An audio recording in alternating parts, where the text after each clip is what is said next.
Nano technology का application,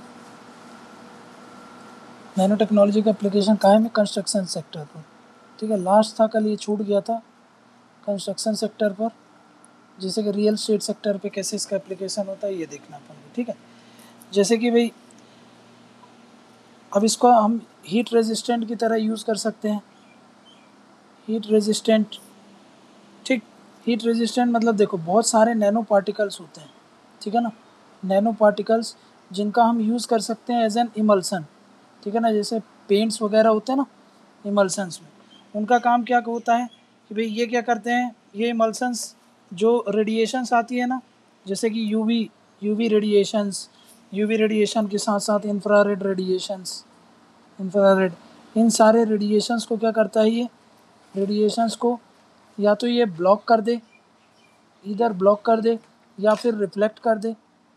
हाँ, तो ऐसे सारे बहुत सारे नैनो पार्टिकल्स का यूज़ हम करते हैं, जो कि उससे क्या होगा, अगर ब्लॉक कर देगा या फिर उसको रिफ्लेक्ट कर देगा तो हमारी जो बिल्डिंग्स होगी उसमें क्या होगा कि भाई वो सारी चीज़ों को देखो, अगर रिफ्लेक्ट कर देगा, वो रिफ्लेक्ट कर देगा, मान लो कि यहाँ पर आपने कोई चीज़ यहाँ पर इमल्सन से कुछ कोट कर दिया, तो भाई आपको वो पूरी जो भी हीट वगैरह आएगी, लाइट वगैरह, उसको रिफ्लेक्ट कर देगा।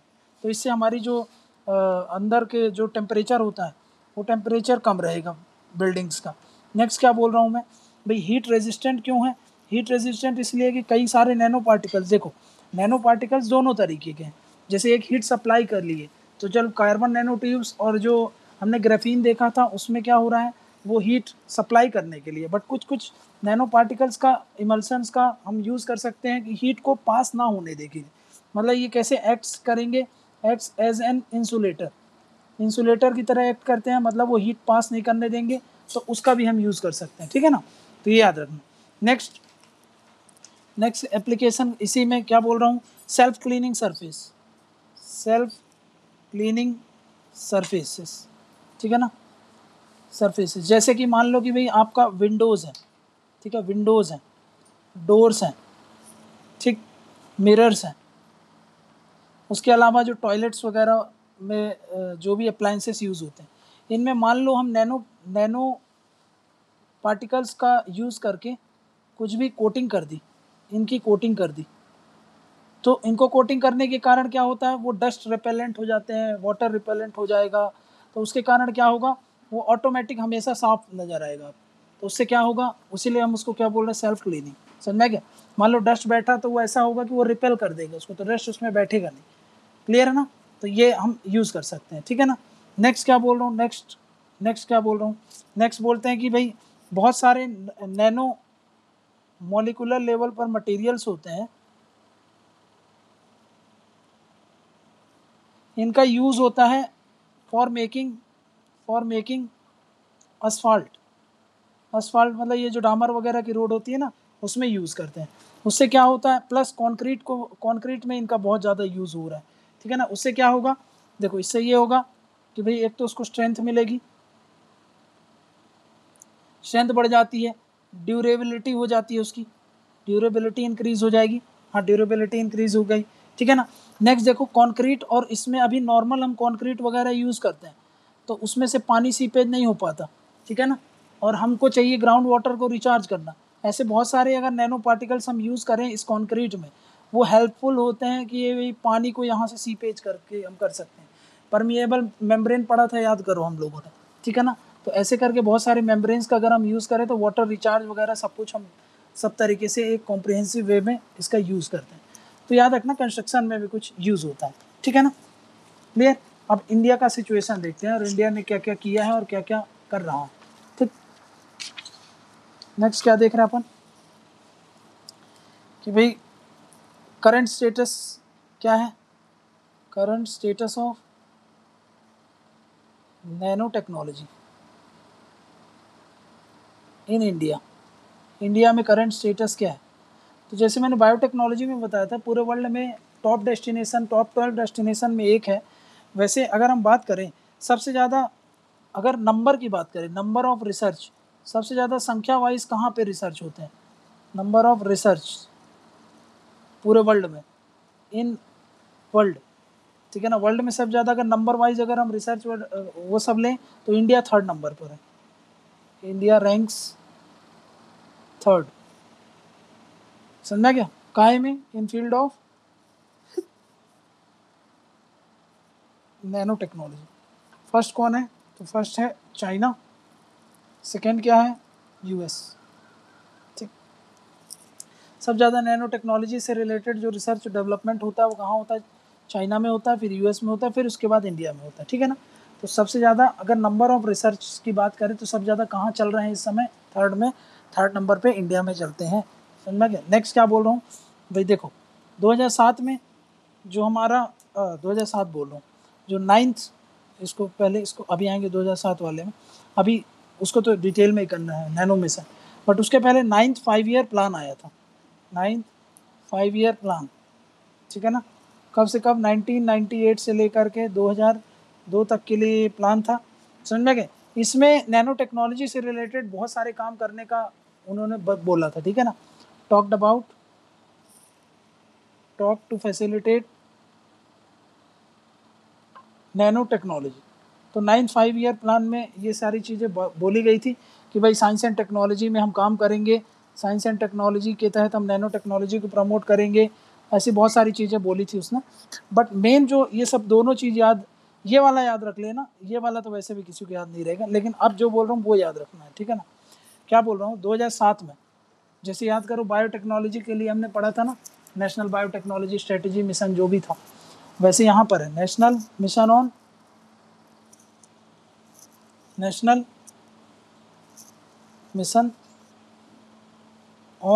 Nano technology. इसको अदर नाम से क्या जाना जाता है? इसको बोला जाता है mission on nano science and technology. समझा क्या? और इसको सबसे ज़्यादा जो कॉमन नाम है इसका, सबसे ज़्यादा जो यूज़ करता, जो आप एग्ज़ाम में लिखोगे वो है नैनो मिशन बस। ठीक है ना। नैनो मिशन के नाम से है। ठीक, नैनो मिशन के नाम से ये वाला मिशन जाना जाता है। ठीक है ना। 2007 में ये था। अब हमको समझना है कि नैनो मिशन में ऐसी क्या चीज़ें बात हुई थी। ठीक है ना।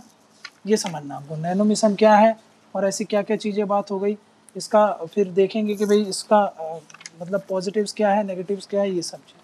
ठीक है ना। क्लियर है ना। तो बस ये चीज़ें अपन को याद रखना है कि भाई क्या क्या बातें हुई है और क्या क्या उसको करना है। ठीक। तो आप समझते हैं कि नैनो मिशंस में क्या चीज़ उसने बोला है। ठीक है। आप देखते हैं। एक चीज़ और याद रखो कि 2007 में जैसे कि वो पढ़ते हैं ना कि नैनो टेक्नोलॉजी को सबसे ज़्यादा बूस्ट किस साइंटिस्ट का अगर नाम कभी आए, जैसे CNR राव का नाम याद रखना आप। CNR राव, इन्होंने क्या किया था 2007 में, इन्हीं की अध्यक्षता में ये लॉन्च किया गया था। समझ में गया ना। इन्हीं के में अंडर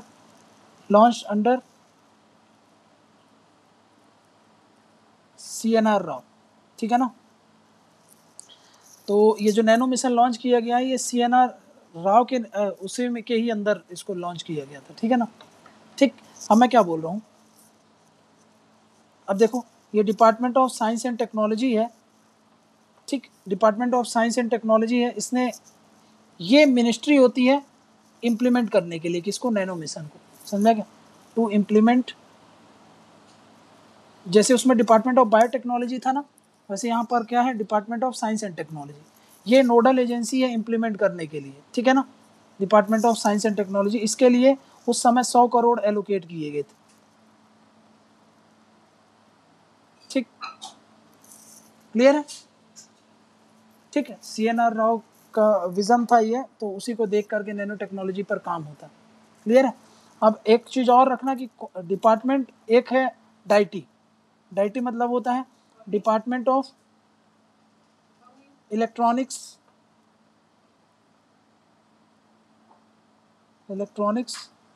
टेक्नोलॉजी। ठीक है ना। Electronics and electrical technology. ठीक है। तो ये एक डिपार्टमेंट है, वो भी इससे बहुत सारे काम करता है। ठीक है, नैनो टेक्नोलॉजी से रिलेटेड। बट अभी क्या याद रखना है, department of science and technology जो है ये डाइटी किसके अंदर आते हैं? ये डिपार्टमेंट, ये साइंस एंड टेक्नोलॉजी तो ministry of science and technology के अंदर आएगा, लेकिन ये जो डाइटी है ये वाला डिपार्टमेंट ये साइंस एंड टेक्नोलॉजी का डिपार्टमेंट है, ये मिनिस्ट्री ऑफ इलेक्ट्रॉनिक्स के अंदर आता है, मिनिस्ट्री ऑफ इलेक्ट्रॉनिक्स। ठीक, समझा क्या? तो ये दो संस्थान है जो नैनो टेक्नोलॉजी का काम देखते हैं। डिपार्टमेंट सबसे ज़्यादा department of science and technology, ठीक है ना, ये नोडल एजेंसी है इम्प्लीमेंट करने के लिए किसको, नैनो मिशन को।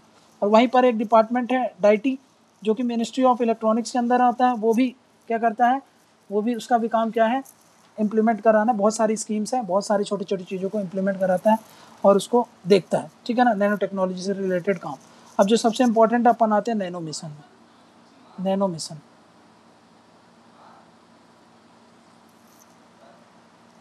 ठीक है, अब देखो नैनो मिशन में सबसे पहला इसका ऑब्जेक्टिव्स क्या है, देखो इसका ऑब्जेक्टिव्स क्या है, इसका ऑब्जेक्टिव है कि पहला कि भाई देश में नैनो टेक्नोलॉजी से रिलेटेड इंफ्रास्ट्रक्चर नहीं है हमारे।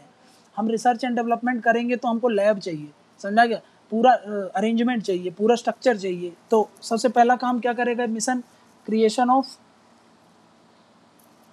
Infrastructure for research and development, ताकि हम ज़्यादा से ज़्यादा रिसर्च एंड डेवलपमेंट करें, उसके लिए इंफ्रास्ट्रक्चर तैयार करना, समझा क्या। नेक्स्ट, इंफ्रास्ट्रक्चर तैयार करेंगे तो इंफ्रास्ट्रक्चर में तैयार होने के बाद उसमें काम करने के लिए लोग चाहिए हमको, जिनको हम ट्रेंड वर्कफोर्स बोलते हैं, समझा क्या। मतलब क्या है, हम ह्यूमन रिसोर्स डेवलपमेंट करेंगे, ह्यूमन रिसोर्स का डेवलपमेंट।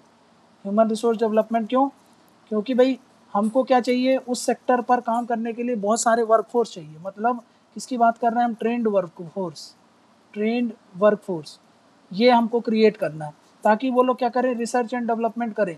जितना ज़्यादा रिसर्च एंड डेवलपमेंट करेंगे उतना ज़्यादा हमारे देश को फ़ायदा होगा। लेकिन अब ये ह्यूमन रिसोर्स हम कैसे डेवलपमेंट करेंगे, ये हम ऐसा डेवलपमेंट करेंगे जिसको हम बोलते हैं कि जैसे कि हम मास्टर्स डिग्री प्रमोट कर रहे हैं, मास्टर्स डिग्री है ना, मास्टर डिग्री में जब कोई जाता है तो भाई एक्सपर्टाइज हो जाता है कि नहीं हो जाता, ठीक है ना। नेक्स्ट हम प्रमोट करते हैं पीएचडीज को प्रमोट कर रहे हैं, नैनो टेक्नोलॉजी से रिलेटेड ज़्यादा से ज़्यादा लोग क्या करें, पीएचडी करें। किस सेक्टर में, ये सब बात कर रहे हैं हम नैनो टेक्नोलॉजी सेक्टर में। तो इससे क्या होगा, जब ये सब हम करेंगे तो इससे ह्यूमन रिसोर्स जनरेट होंगे, ह्यूमन रिसोर्स तैयार हो रहे हैं। ह्यूमन रिसोर्स मतलब स्पेशलिस्ट तैयार कर रहे हैं, समझना क्या।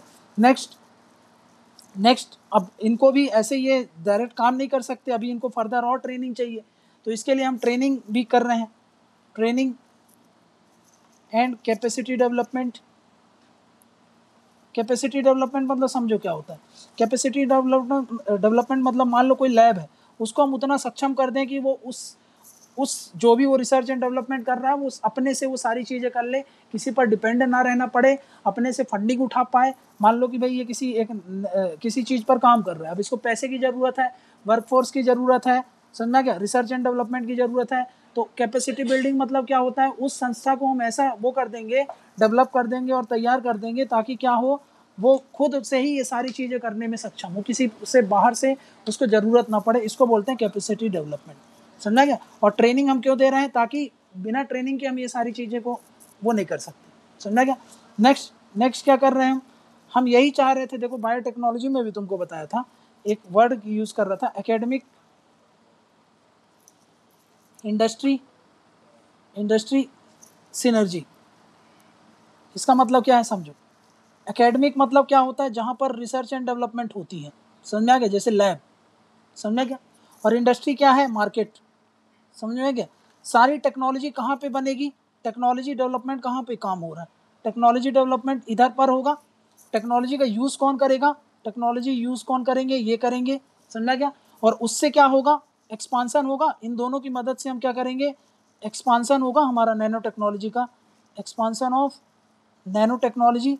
लेकिन भाई यहाँ से ये चीज़ आएगी कैसे, इसी के लिए ये सिनर्जी हम बनाने की बात कर रहे हैं। इसका मेन उद्देश्य क्या है, ये है लैब तुम्हारा, और ये है मार्केट, समझ में क्या।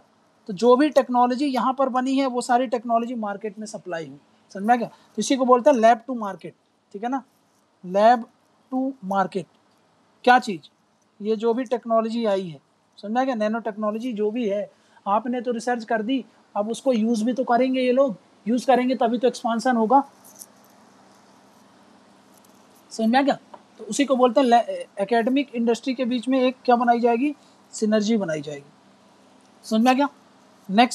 नेक्स्ट क्या बोल रहा हूँ मैं, नेक्स्ट बोल रहा हूँ कि भाई लोग ज़्यादा से ज़्यादा स्टार्टअप करें इस चीज़ों में, समझा के भाई ज़्यादा से ज़्यादा लोग रिसर्च एंड डेवलपमेंट तो कर ही रहे हैं भाई। अब रिसर्च एंड डेवलपमेंट से थोड़ी ही सब कुछ हो जाएगा, ज़्यादा से ज़्यादा इंडस्ट्रीज इसका यूज़ करें, है ना, स्टार्टअप प्रमोट हो इनसे। इसलिए हम क्या करेंगे, एंटरप्रेन्योरशिप ये डेवलपमेंट कराना है हमको, काहे में, in field of nano technology. Nano technology से रिलेटेड फील्ड में ज़्यादा से ज़्यादा लोग स्टार्टअप, ये काहे में, प्रमोट स्टार्टअप्स, ठीक, नैनो टेक्नोलॉजी से रिलेटेड नए नए स्टार्टअप आए, समझा क्या, टू प्रमोट इनोवेशन, इनोवेशंस बढ़े स्टार्टअप में, नए नए ये लोग इनोवेशंस लेके आए, समझा क्या, ये होता है। नेक्स्ट, अब ये सब जब स्टार्टअप बनेंगे, नए नए इनोवेशन होगा, तो इसमें हमको सबसे चीज़ क्या करना है, इनका सिक्योर करना पड़ेगा। उसके लिए आईपीआर जनरेशन, आईपीआर हम चाहते हैं कि ज़्यादा से ज़्यादा आईपीआर इसमें जनरेट हो, ठीक है। आईपीआर जनरेशन मतलब क्या होता है कि भाई ये जितनी भी नई नई एंटरप्रेन्योरशिप, नए नए स्टार्टअप आएंगे, उन सब का आईपीआर रजिस्ट्रेशन हो। आईपीआर रजिस्ट्रेशन जितना ज़्यादा होगा उतना ज़्यादा हमारी इंडिया की कंपनी क्या होंगी, एक्सपांड करेंगी। तो इसीलिए हम क्या चाहते हैं, आईपीआर जनरेशन हो ज़्यादा से ज़्यादा, समझा क्या, आईपीआर का प्रमोशन हो जितना ज़्यादा से ज़्यादा हो सके, समझा क्या, काहे में, फॉर नैनो टेक्नोलॉजी, ठीक। नेक्स्ट क्या बोल रहा हूँ मैं, अगर हमको ज़रूरत पड़ेगी भाई, अब हम तो सक्षम नहीं है ना उतने, तो इंटरनेशनल कोलैबोरेशन की ज़रूरत पड़ेगी, तो वो सारा इंटरनेशनल कोलैबोरेशन करना है, ठीक है, इंटरनेशनल कोलैबोरेशन, ठीक। तो इंटरनेशनल कोलैबोरेशन की भी बात की गई है, किसमें, ये नैनो मिशन में, समझ में आ गई बात, बोलो समझ में आ गया। 2007 में ये नैनो मिशन लॉन्च किया गया था, इसकी सारी चीज़ें मैंने तुमको बता दी, ठीक है। ये नैनो मिशन हो गया हमारा, ठीक है, ये तो हमने कर लिया नैनो मिशन। एक चीज़ और देखते हैं, इसके अलावा और क्या काम कर रहा है सरकार। इसके अलावा एक ऑब्जेक्टिव है हमारा कि भाई देखो, अपकमिंग ईयर्स मतलब आने वाले कुछ सालों में, इन अपकमिंग ईयर्स, ठीक, इन अपकमिंग ईयर्स क्या होगा, इन अपकमिंग ईयर्स भाई इंडिया जितना, मान लो कि वर्ल्ड में, ये पूरे वर्ल्ड में काम करने वाले लोग हैं, उनको क्या बोलेंगे, ह्यूमन रिसोर्सेस, है ना। ह्यूमन रिसोर्सेस मतलब इंसान जो काम कर रहे हैं किस टेक्नोलॉजी में, नैनो टेक्नोलॉजी में, पूरे वर्ल्ड में, उसमें से इंडिया का शेयर कितना होना चाहिए, अकेले 25% तो इंडिया से हो, समझ में क्या, 25% टू बी इंडियंस। इसीलिए तो इतना पीएचडी और इतना ये सब चीज़ प्रमोट कर रही है, ट्रेनिंग वगैरह दे रही है सरकार, समझ में क्या। अब ये नहीं क्लियर है कि कब तक, जैसे बाकी फिक्स कर देते हैं ना कि 2025 तक, 2020 तक, बट यहाँ पर बस ऐसा लिखा है इन अपकमिंग ईयर्स, आने वाले कुछ सालों में, समझा क्या,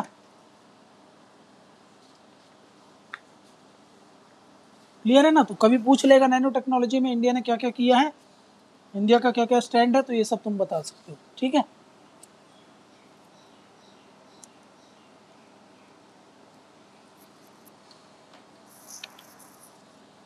ठीक है,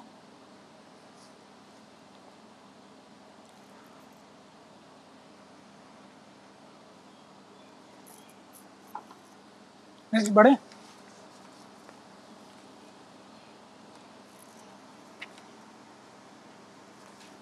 आगे बढ़े, चलो नेक्स्ट क्या देखना है अपन को। नेक्स्ट एक चीज समझ लो जो मैं बता रहा हूं अभी, देखो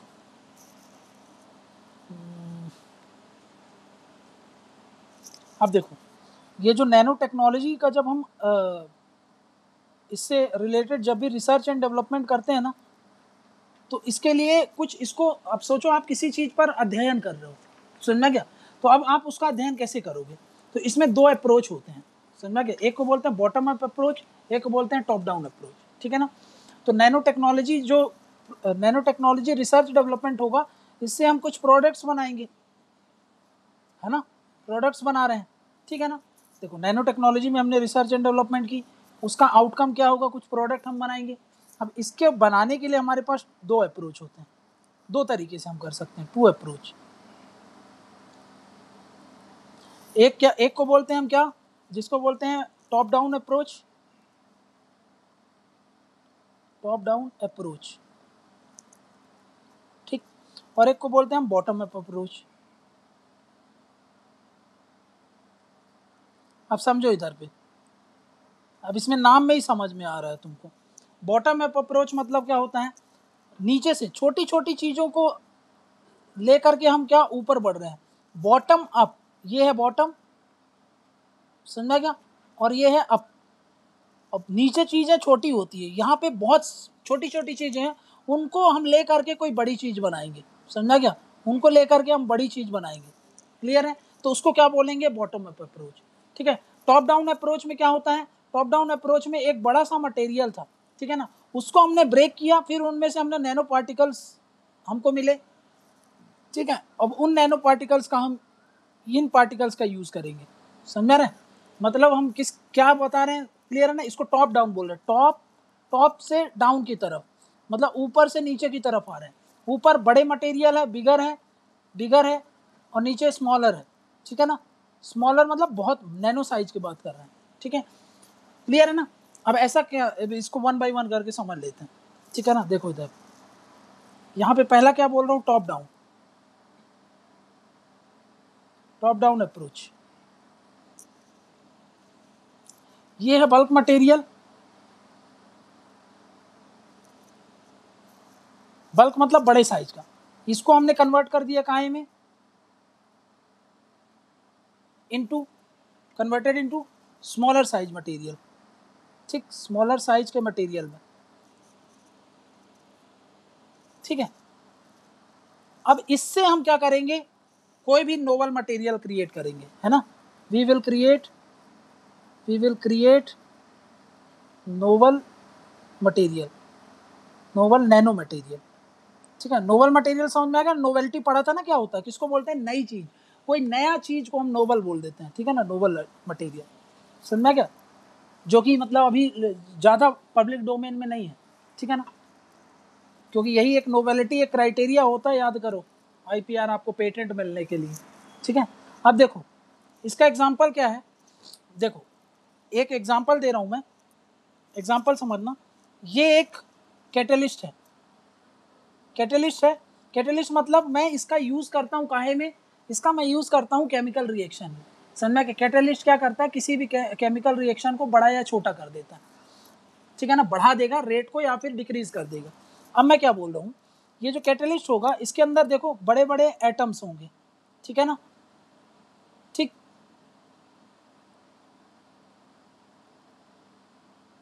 ये ऐसे करके पूरा बन जाएगा।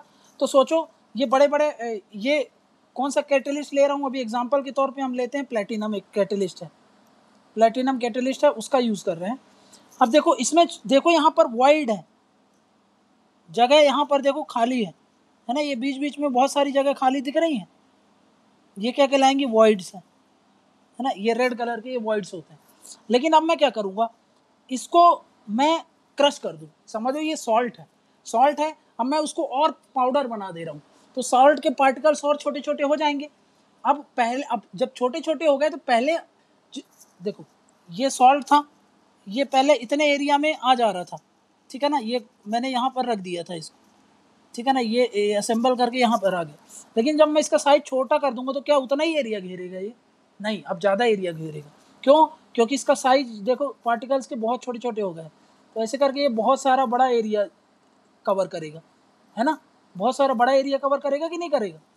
तो भाई इसमें क्या होता है, जब कैटलिस्ट को जब टॉप डाउन अप्रोच हम करते हैं ना, जब टॉप डाउन अप्रोच करते हैं तो इसका सरफेस एरिया इंक्रीज हो जाता है, समझा क्या। और पार्टिकल्स, ये जो ब्लैक कलर के पार्टिकल्स रहे आपके, अब वो छोटे छोटे हो जाएंगे, ठीक। तो अब जो ये इतना बड़ा बड़ा वॉइड था इसमें, देखो ऐसे ले रहा हूँ समझाने के लिए, बस ये छोटा सा वॉइड है, यहाँ पे लेता हूँ मैं, देखो एक ब्लैक कलर से ले रहा हूँ, ये एक, ये दो, ये तीन, ये चार, तो देखो अब इसके अंदर वॉइड कितना सा होगा, हल्का सा बस रेड डॉट, ये देखो ये इतना सा बस, और इसमें कितना बड़ा था, और प्लस ये सरफेस एरिया बढ़ जाएगा, समझा क्या। तो पहले रिएक्शन जो हो रही थी वो उतना ही मटेरियल पर जो हम रिएक्शन कर रहे थे वो कम एरिया तक सीमित हो गई, अब वो रिएक्शन बढ़ जाएगी, समझा गया। क्यों? क्योंकि सरफेस एरिया बढ़ गया, समझा गया। पाउडर हो गया, वो ज़्यादा एरिया कवर करेगा, जितना ज़्यादा एरिया कवर करेगा उतने एरिया को वो रिएक्शन करवाएगा, समझा रहा है। तो मैं क्या बोल रहा हूँ, इसमें क्या होता है, हम सरफेस एरिया को इंक्रीज कर देते हैं, सरफेस एरिया बढ़ जाता है, क्लियर है। सरफेस एरिया बढ़ जाता है तो उसकी एफिशिएंसी बढ़ जाती है, तो नैनो स्केल में वो अब एफिशिएंसी उसकी बढ़ गई, समझ में आ रहा है। अब वो तेजी से काम करने लगेगा। ये तो हमने कर लिया काहे में, टॉप डाउन अप्रोच में। बस इतना याद रखो, टॉप डाउन अप्रोच मतलब बल्क मटेरियल से हम छोटी चीज कन्वर्ट करते हैं और फिर उसका यूज करते हैं एज ए नैनो मटेरियल, समझ में गया। नेक्स्ट क्या बोल रहा हूँ मैं, नेक्स्ट बात कर रहा हूँ सेकंड वाला अप्रोच जिसको बोलते हैं बॉटम अप अप्रोच।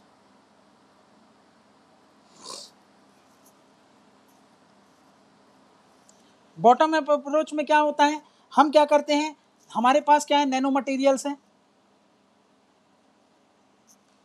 देखो नैनो मटेरियल छोड़ो, पहले यहाँ पे समझो हमने क्या किया। ये स्मॉल एटम्स हैं, छोटे छोटे एटम्स होते हैं, हम उनको क्या बनाते हैं, एटम्स हो सकता है, मॉलिक्यूल्स हो सकता है, कुछ भी हो सकता है, उसको हमने ज्वाइन किया और उससे ज्वाइंड एंड क्रिएटेड, उससे हमने क्या बना दिया, बड़ा मटेरियल, समझ में क्या, joined and created bigger material. अब ये छोटा बड़ा जो भी बात कर रहे हैं ना भाई, ये खुद में ही सब नैनो ही है, ये भी याद रखना है, समझना क्या। तो ये भी नैनो ही है, नैनो है, ये भी नैनो है, ठीक है ना। तो ये बात याद रखना कि हम सब कुछ नैनो स्केल पर ही बात कर रहे हैं, ठीक है। जैसे एग्जांपल देता हूँ तुमको, अब ये नैनो में तो नहीं होता पर एग्जांपल से समझ जाओगे। कभी इंटीग्रेटेड सर्किट देखा है, आईसी चिप जो होती है, आईसी चिप होती है, मतलब जिसको बोलते हैं हम इंटीग्रेटेड सर्किट डिज़ाइन, ठीक है ना, इंटीग्रेटेड सर्किट। अब ये कैसे काम करता है, देखो इंटीग्रेटेड सर्किट क्या होता है, ऐसे करके सर्किट होगी, ठीक, उसके अंदर ट्रांजिस्टर्स लगे होंगे बहुत सारे, ठीक है, उसके अंदर वायर्स होती हैं बहुत सारी, उसके अंदर कैपेसिटर्स होते हैं,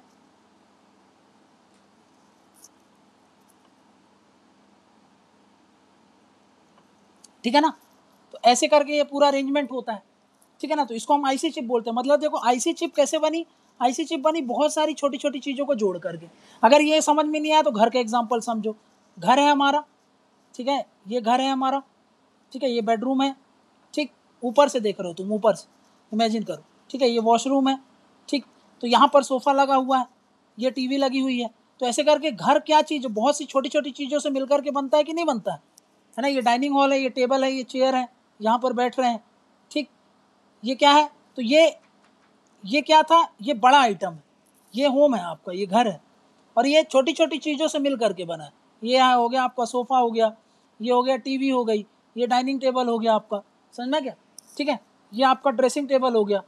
तो ये देखो घर काहे से बन रहा है, छोटी छोटी चीज़ों से मिल करके बन रहा है। तो मतलब छोटी छोटी चीज़ें, मतलब नीचे बॉटम में, बॉटम अप हुआ, इसको क्या बोल रहे हैं हम, बॉटम अप अप्रोच। तो दो अप्रोच होता है, याद रखना, ठीक है ना। ये टेक्निकली इनकरेक्ट है जो मैं डेफिनेशन दे रहा हूँ, क्योंकि ये नैनो स्केल में नहीं है, ये लार्ज स्केल में, बट आपको समझाने के लिए कि आप समझ जाओ इसलिए मैंने ये चीज़ें बता दी आपको, ठीक है, क्लियर है, बोलो समझ में आ गया, ठीक। दो अप्रोच होते हैं, ये बात याद रखना। कौन कौन से अप्रोच, तो ये सब हमने देख लिया, ठीक है। अब देखते हैं भाई इसका नेगेटिव्स क्या है, negatives of nano technology. Negatives क्या है, तो भाई पहला, सबसे पहला तो आप समझो, जो रिसर्च एंड डेवलपमेंट होता है वो आम नहीं है, सरल नहीं है, वो कॉस्टली होता है, तो हर कोई इसको अफोर्ड नहीं कर सकता, ठीक है ना। नैनो स्केल पर हर चीज़ काम करना है तो बहुत क्या होता है, कॉस्टली हो जाता है। नेक्स्ट देखो सेकेंड केस में क्या बोल रहा हूँ, हेल्थ इम्पैक्ट होते हैं इसके। हेल्थ इम्पैक्ट कैसे हो रहा है, शरीर पर कैसे असर कर सकता है ये देखो, ये नैनो पार्टिकल्स हैं। नैनो पार्टिकल्स मतलब बहुत छोटे छोटे पार्टिकल, जैसे हम ब्यूटी प्रोडक्ट्स में भी यूज़ करते हैं उनको। ये नैनो पार्टिकल्स क्या करेंगे, हमारी बॉडी के अंदर जाते हैं, गोज़ इनसाइड ह्यूमन बॉडी, ठीक, ह्यूमन बॉडीज़ के अंदर चले गए, एनिमल्स के अंदर चले गए जाएंगे, ठीक है ना, बर्ड्स के अंदर जा सकते हैं, ठीक है ना, इनके अंदर चले गए वो, ठीक है ना। अब इसके कारण ये क्या करेंगे भाई, डैमेज कर देते हैं सेल को, ठीक है ना, डैमेजेस सेल्स, समझ में क्या। प्लस सिर्फ डैमेज नहीं कर सकते, ये इतना भी पोटेंशियल होता है इनके अंदर कि ये म्यूटेशन कॉज कर सकते हैं, कैन कॉज म्यूटेशन। म्यूटेशन मतलब समझ में आ गया ना, जीन्स में चेंज कर देंगे, जीन्स में अल्टर हो जाएगा, जीन्स हमारे जो होते हैं वो उसमें कुछ चेंजेस आ जाते हैं, जब जीन्स में चेंजेस आ जाएंगे तो फिर हमारा जो शरीर की संरचना है वो पूरी चेंज हो सकती है, समझा क्या। तो रिसर्च एंड डेवलपमेंट कॉस्टली होता है, हेल्थ इम्पैक्ट है, ये देख लिया। थर्ड पॉइंट देखते हैं, थर्ड पॉइंट क्या बोल रहा हूँ। थर्ड पॉइंट देखो, पॉल्यूशन मतलब एनवायरमेंटल कंसर्न देखते हैं, एनवायरमेंट पर क्या इम्पैक्ट पड़ता है, ठीक, एनवायरमेंट पर क्या इम्पैक्ट पड़ता है। तो अब इसको मैं बोल रहा हूँ, ये क्या करते हैं, नैनो पॉल्यूशन क्रिएट करते हैं, इसके लिए नैनो पॉल्यूशन वर्ड यूज होता है, नैनो पॉल्यूशन, है ना, मतलब नैनो पार्टिकल्स के कारण जो पॉल्यूशन होता है उसको क्या बोल देते हैं, नैनो पॉल्यूशन। जैसे कि मैंने तुमको बताया था, bio accumulation, accumulation and biomagnification, ठीक, ये मैंने बताया था ना कि भाई ये नैनो पार्टिकल हैं, ये नैनो पार्टिकल्स हैं। अब समझना, ये नैनो पार्टिकल है, ये फिश ने कंज्यूम कर लिया इसको, ठीक है, ये फिश के अंदर चला गया, ठीक, ठीक, ये फिश ने इसको कंज्यूम किया, ये नैनो पार्टिकल इसके अंदर चला गया। या फिर सेकेंड केस ले लेते हैं, ये प्लांट है, ये इस प्लांट पर आ गया, ठीक, इस प्लांट पर ये एंटर कर गया, ठीक, इस प्लांट पर। अब दोनों को ही कौन कंज्यूम करता है, दोनों को ही एनिमल्स भी कंज्यूम करते हैं और दोनों को ही ह्यूमंस भी कंज्यूम करते हैं कि नहीं करते, बिल्कुल करते हैं। तो देखो, ये पहली बार यहाँ पर एंटर किया, पहली बार एंटर किया नैनो पार्टिकल्स, तो इस स्टेज में क्या हुआ, इस स्टेज में बायो एक्यूमुलेशन हो गया, है ना, इस स्टेज में बायो एक्यूमुलेशन। फिर ये फर्दर देखो इंक्रीज होते जा रहा है, तो ये बायो मैग्निफिकेशन में आ गया, समझा गया। तो भाई इसके कारण दिक्कत हो रहा है कि नहीं, पॉल्यूशन बढ़ रहा है कि नहीं बढ़ रहा है, तो इसी को बोलते हैं भाई ये, इसके कारण फिर क्या होगा, हेल्थ इम्पैक्ट आ जाएगा, हेल्थ इम्पैक्ट। और हेल्थ इम्पैक्ट नहीं भी कर रहा है तो पॉल्यूशन तो कर ही रहा है ना, इसलिए ये एक दिक्कत होती है। क्लियर है, एनवायरमेंटल इम्पैक्ट। नेक्स्ट, नेक्स्ट देखो, नेक्स्ट क्या बोल रहा हूँ, नेक्स्ट है सिक्योरिटी कंसर्न्स है, सिक्योरिटी कंसर्न्स। सिक्योरिटी कंसर्न्स कैसे, जैसे कि अब इतने नैनो पार्टिकल्स का हमने देखा था ना, नैनो वेपन्स यूज कर सकते हैं, nano weapons plus intelligence gathering के लिए यूज किए जा सकते हैं।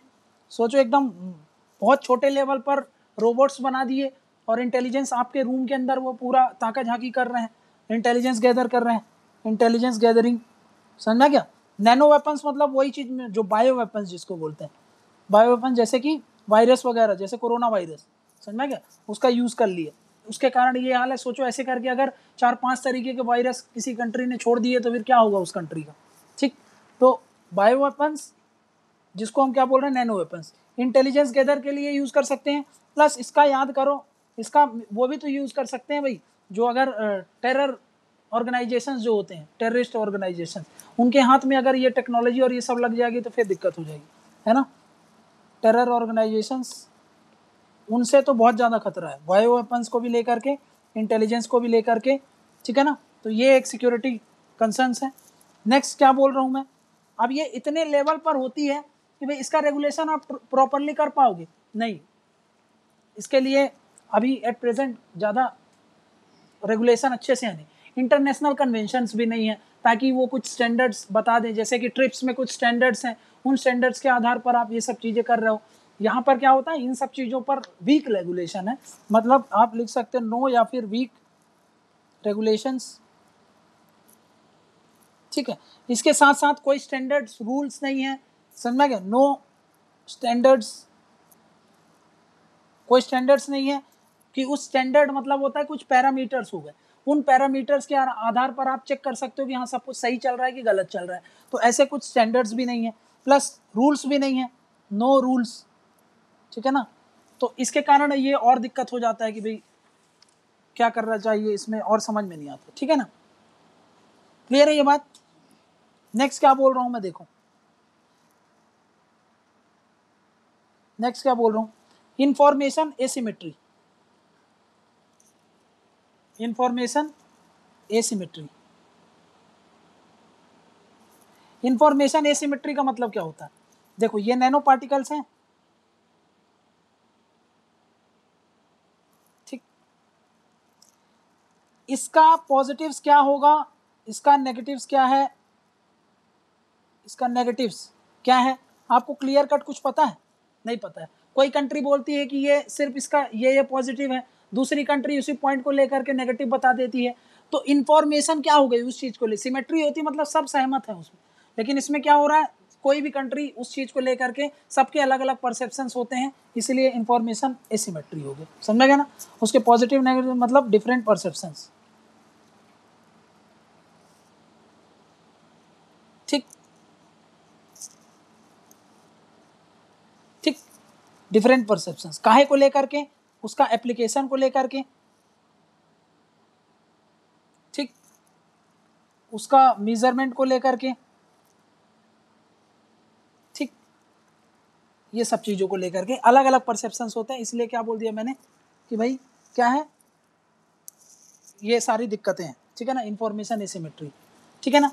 नेक्स्ट नेक्स्ट क्या बोल रहा हूं मैं, next ethical consequence. Ethical consequence, ethical angle सब में आप लिख देना, कोई भी टेक्नोलॉजी मॉडर्न टेक्नोलॉजी है उसका एथिक्स की, कि भाई ये सब क्या हम सही कर रहे हैं, ये सब में जा करके सोचो, हम नैनो स्केल में अगर ये सब चीज कर देंगे तो फिर दुनिया कैसे रहेगी। सोचो आप बैठे हो, आप किसी चीज को देख नहीं सकते, समझ नहीं सकते, डिटेक्ट नहीं कर सकते, और वो सब चीजें आपकी इंफॉर्मेशन ले रही है, आपको आकर के कोई वायरस आपको परेशान कर रहा है।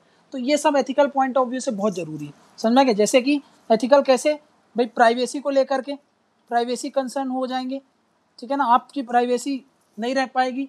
नेक्स्ट क्या बोल रहा हूँ, इसका यूज हो सकता है, यूज ऑफ बायो वेपन्स, है ना, तो उस bio weapons for mass destruction,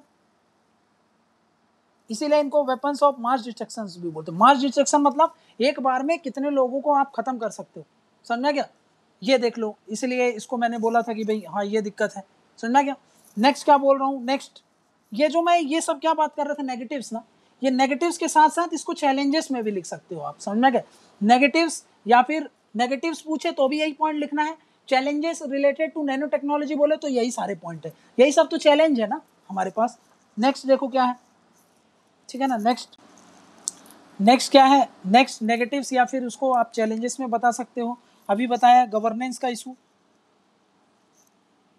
governance issues, governance का कैसे इशूज बनता है, देखो मैंने अभी बताया था, ये था नैनो टेक्नोलॉजी।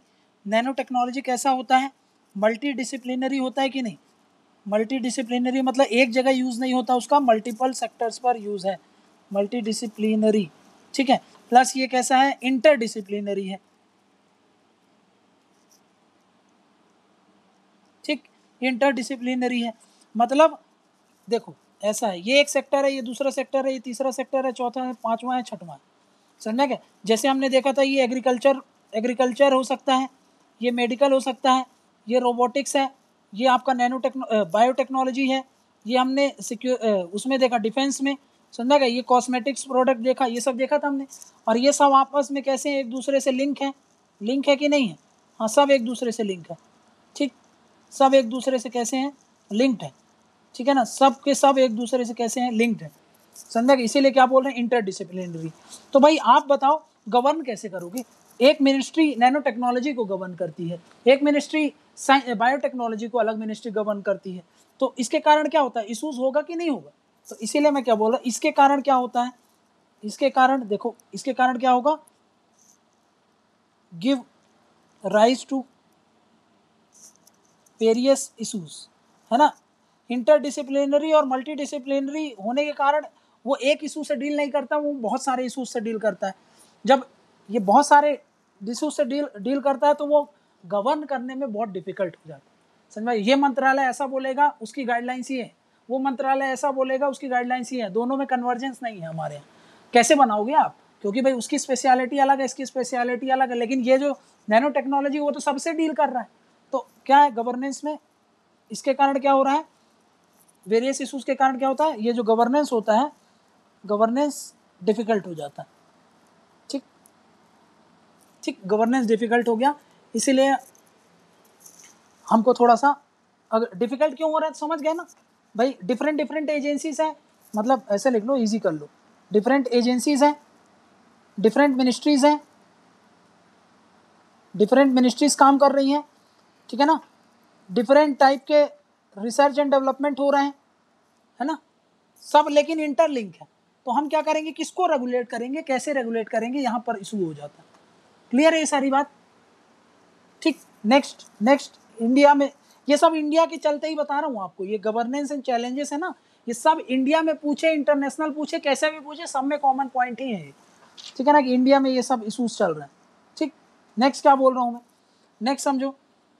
नेक्स्ट, इंडिया में इंफ्रास्ट्रक्चर अभी अच्छा नहीं है, लैक ऑफ इंफ्रास्ट्रक्चर, हमारे यहाँ इंफ्रास्ट्रक्चर भी अभी उतना अच्छा नहीं है, plus lack of human resource, हमारे यहाँ जो ट्रेंड वर्कफोर्स है वो भी उतने नहीं है, ये भी हमारे देश का चैलेंजेस है। समझा क्या?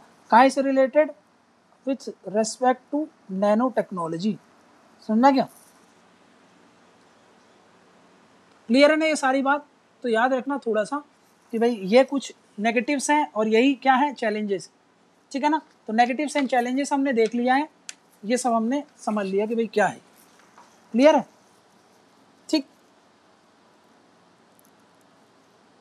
ठीक है ना। तो हमने क्या क्या देख लिया, नैनो टेक्नोलॉजी का मतलब समझ लिया, उसका एप्लीकेशन देख लिया, इंडिया का क्या क्या पोजीशन था वो देख लिया, क्या क्या इशूज हैं वो सब हमने देख लिया, ये सब समझ लिया हम लोगों ने, ठीक है ना। क्लियर है? तो नैनो टेक्नोलॉजी वाला ये जो टॉपिक था ये तो हमने कर लिया। बस इसमें एक और क्वेश्चन जो आ सकता है वो मैं आपको थोड़ा सा एक ब्रीफ में बता दूं, जैसे ग्राफीन के ऊपर सेपरेट क्वेश्चन आ सकता है, ठीक है ना। तो अब देखो एक चीज़ और समझ लो, कभी थोड़ा सा पूछेगा तो नहीं कभी, लेकिन फिर भी एक 5 मिनट का टॉपिक है, इसको समझा देता हूँ, जिसको बोलते हैं generations of nano technology. Nano technology के जनरेशन, जैसे कंप्यूटर का जनरेशन होता है ना, first generation, second generation, third generation, वैसे इसके भी जनरेशन होते हैं। अब समझना ये उतना इंपॉर्टेंट तो नहीं है, बट फिर भी मान लो कि भाई कुछ वैल्यू एडिशन करने के लिए अगर आपको लिखना हो तो लिख सकते हो, ठीक है। जिसको बोलते हैं फर्स्ट जनरेशन, ठीक है। फिर मैं बोल रहा हूँ उसको सेकेंड जनरेशन, ठीक। फिर थर्ड जनरेशन और फोर्थ जनरेशन। अब समझना इसमें क्या क्या याद रखना तुम। देखो सबसे पहले इसको बोल रहा हूँ, ये पैसिव इन नेचर है, पैसिव इन नेचर, ठीक। क्लियर है ना। यहां पे मैं बोल रहा हूँ ये एक्टिव इन नेचर है, एक्टिव इन नेचर, ठीक। एक्टिव इन नेचर मतलब ये जा करके खुद से पता लगा करके ये सब काम करेगा। नैनो मतलब ऐसी कोई भी नैनो टेक्नोलॉजी जो जा करके पता लगाए और काम करने लगे, उसको क्या बोल देंगे हम, एक्टिव नैनो टेक्नोलॉजी। तो वो कहीं में आएगी, सेकेंड जनरेशन। और ये कुछ पता नहीं लगाती है, बस इसको जा करके आप अगर वहां पर अप्लाई कर दो तो अपना काम करने लगेगी। जैसे कि मैंने बताया था इमल्सन्स है, इमल्सन्स, नैनो इमल्सन्स का इमल्सन मतलब समझ गया ना, पेंट में अभी मैंने बताया कि बहुत सारे नैनो पार्टिकल्स हम यूज़ कर दें। अब उसको मान लो कि नैनो उसमें पार्टिकल्स हमने अप्लाई कर दिया, वो हीट रेजिस्टेंट की तरह काम कर सकता है, वो हीट को रिफ्लेक्ट करने का काम कर सकता है, मतलब जहाँ पर अप्लाई कर दिया वो वहाँ पर अपना परफॉर्म कर लेगा। इसको हम क्या बोल रहे हैं, पैसिव इन नेचर है। समझना क्या, ये कैसा पैसिव इन नेचर। जैसे कि इमल्सन्स, एरोसोल्स, बहुत सारे नैनो एरोसोल्स होंगे, वो भी यही सारे परफॉर्म करेंगे, जहाँ पर वो रहेंगे वो अपना जो भी इनका प्रॉपर्टी होगा उसको परफॉर्म कर देंगे। नेक्स्ट कोलॉइड्स, ठीक है ना, ये सब अपना काम करते हैं, ये काहे में आते हैं, फर्स्ट जनरेशन में आते हैं। नेक्स्ट क्या बोल रहा हूँ मैं, सेकेंड जनरेशन। ये एक्टिव क्यों बोल रहे हैं, जैसे कि एग्जांपल समझो, टारगेटेड ड्रग्स, याद आया, हम जा करके वहां पर जा करके ये खुद से ही जा करके परफॉर्म करते हैं काम, तो ये क्या कहला जाते हैं, एक्टिव नैनो पार्टिकल्स, है ना, या फिर एक्टिव नैनो टेक्नोलॉजी। ये काहे में आती है, सेकेंड जनरेशन। जैसे टारगेट ड्रग्स है ना, टारगेटेड ड्रग्स, ठीक है। फिर उसके अलावा बायो डिवाइसेस हम बोल सकते हैं, बायो डिवाइसेस, ये सब क्या करते हैं, टारगेट मतलब प्रिसीजन का काम करते हैं। यहाँ पर क्या होता है, प्रिसीजन आ जाता है। प्रिसीजन मतलब जिस चीज़ को हम टारगेट करना चाहता है वही चीज़ को जा करके वहीं पर ये अपना परफॉर्म करेंगे। समझना क्या? जैसे कैंसरस सेल को अगर ठीक करना है तो हम क्या करें भाई, उसको वो वाला ड्रग वहाँ पर वो जो पड़ा था गोल्ड, नैनो गोल्ड को अप्लाई कर दिया, उसमें जा करके वो अपना काम करने लगेगा। समझना क्या? पूरी बॉडी पर नहीं करेगा वो, ठीक है, वहीं पर जहाँ पर टारगेट काम करेंगे। समझना क्या ना? ये काहे में आते हैं सेकेंड जनरेशन। थर्ड जनरेशन में क्या होता है, ये क्या होता है, सिस्टम होता है, सिस्टम ऑफ नैनो सिस्टम। मतलब मैंने कोई नैनो टेक्नोलॉजी बनाई, समझना क्या, नैनो टेक्नोलॉजी से रिलेटेड कोई चीज बनाया, अब उसका पूरा एक सिस्टम, एक पूरा सिस्टम तैयार कर दूंगा मैं, उसको बोलेंगे थर्ड जनरेशन। जैसे इसका एग्जांपल अभी देखेंगे तो समझ जाओगे, ग्राफीन, ग्राफीन, ठीक है। क्वांटम डॉट्स कल पढ़ा था, क्वांटम डॉट्स, ठीक है। रोबोटिक्स, रोबोटिक्स एक पूरा क्या है, एक पूरा सिस्टम है कि नहीं है, समझ रहे हो। जब हम क्या करेंगे, नैनो टेक्नोलॉजी का, नैनो साइंस का लेकर के एक छोटा सा सिस्टम था, ऐसे बहुत सारे सिस्टम को अगर हम एक साथ जोड़ दें तो वो कहीं में आ जाते हैं, थर्ड जनरेशन। समझ में क्या? तो उसके एग्जांपल्स ये सब होते हैं, ठीक है ना। बस तुम याद रखो कीवर्ड और क्या याद रखना, एग्जांपल्स, ठीक है ना। नेक्स्ट क्या बोल रहा हूँ, फोर्थ जनरेशन। फोर्थ जनरेशन होते हैं जिसको हम बोलते हैं कि भाई ये मॉलिक्यूलर नैनो सिस्टम होते हैं। ये भी एक तरीके के सिस्टम है, मतलब इसका एडवांस फॉर्म है ये थर्ड जनरेशन का। जैसे कि मैं बोलूं कि भाई अगर मैंने मॉलिक्यूलर मशीन बना दी, मॉलिक्यूलर मशीन मतलब समझते हो, एक ऐसी मशीन जो बॉडी के अंदर जाकर के काम करने लगे, उसको हम क्या बोल देते हैं, फोर्थ जनरेशन। मतलब अगर हम मशीन लेवल पर बात करने लगे, एक पूरी मशीन बन गई, जैसे रोबोट भी मशीन है, ठीक है ना, रोबोट भी मशीन है, बट उसको थर्ड जनरेशन में रख रहे हैं हम। बट ये एक तरीके के मॉलिक्यूलर मशीन है, समझ रहे हो। मॉलिक्यूलर मशीन मतलब जाकर के बॉडी मॉलिक्यूलर लेवल पर हम डीएनए का इन सब चीज को ट्रीट करने के लिए कुछ मशीन्स बनाते हैं, रिंग्स बनाते हैं, मोटर्स बनाते हैं, इसको हम क्या बोल देते हैं, फोर्थ जनरेशन। मतलब ये क्या है, मॉलिक्यूलर नैनो सिस्टम है।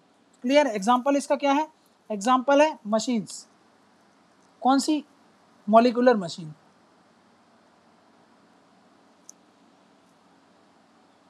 ठीक है। मॉलिक्यूलर मोटर्स बना देते हैं हम, मॉलिक्यूलर रिंग्स बना देते हैं। ये सब आपको, आपने अगर लास्ट टू लास्ट ईयर का अगर नोबेल प्राइज विनर पढ़ा होगा तो उसमें ये सब चीज़ें आई थी न्यूज़ में। समझा गया कि मॉलिक्यूलर मशीन क्या होती है, समझना कि अगर ये नहीं समझ में आएगा तो इसके लिए एक सेपरेट मॉलिक्यूलर मशीन पर एक बना दिया जाएगा। बट फिर भी ये बहुत इंपॉर्टेंट है क्योंकि इस पर तो नोबेल प्राइज भी मिला है मॉलिक्यूलर मशीन के ऊपर। समझना क्या, मतलब बॉडी के अंदर हम मॉलिक्यूलर लेवल पर कुछ मशीन्स तैयार कर लेते हैं, तो वो सब कहीं में आ जाता है, फोर्थ जनरेशन में आ गया। समझना क्या? तो ये बात याद रखना, first generation, second generation, third generation और फोर्थ जनरेशन। ये उतना इंपॉर्टेंट तो नहीं है बट वो वाला बहुत इंपॉर्टेंट पॉइंट है। इंडिया ने क्या किया है वो देख लिया, ठीक है, वो सब देख लिया हम लोगों ने कि भाई पॉजिटिव्स क्या है, नेगेटिव्स क्या है, एप्लीकेशन क्या है, वो तो याद रखना, ठीक है ना। ये first generation, second generation, third generation और फोर्थ जनरेशन, तो इसमें जो जो चीज़ें थी वो मैंने बता दी। अब लास्ट टॉपिक कर लेते हैं जिसको बोलते हैं हम क्या, जिसको मैं बोल रहा हूँ ग्राफीन, सेपरेट क्वेश्चन आ सकता है, ठीक है।